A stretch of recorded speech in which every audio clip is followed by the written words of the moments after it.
మన husband super chef అయితే మనం ఎక్కడికి ఏ రెస్టారెంట్‌కి వెళ్ళాల్సిన అవసరం లేదు. అన్నీ ఇంట్లోనే రెడీ అయిపోతాయన్నమాట. అవునండి. నాకు నాన్స్ తినాలనిపిస్తుంది. అది కూడా కాజు మసాలాతో అని చెప్పాను. ఆయన వెంటనే కాజు మసాలా ప్రిపేర్ చేసేసారనమాట. నాన్స్ అయితే బయట నుంచి ఆర్డర్ చేసుకున్నాము. కానీ కాజు మసాలా ఇంట్లో చేస్తే అంత టేస్టీగా వస్తదో రాదో రాజు అని చెప్తే, లేదు చూడు నేను చాలా బాగా కుక్ చేసి పెడతా అని చెప్పేసి స్టార్ట్ చేశారు. లిటరల్లీ నేను అస్సలు ఎక్స్పెక్ట్ చేయలేదు ఇంత బాగా వస్తుంది అని చెప్పేసి.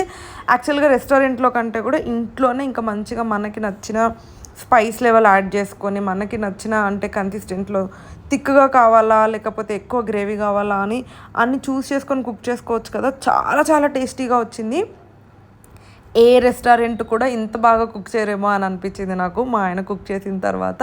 అండ్ నాన్స్ అయితే యూజువల్ బయట నుంచి ఆర్డర్ చేసేసుకున్నాము. Butter naan and garlic naan. వాటిలోకి ఇది చాలా కొంచెం లెమన్ పిండుకొని తింటే నెక్స్ట్ లెవెల్ ఉండింది.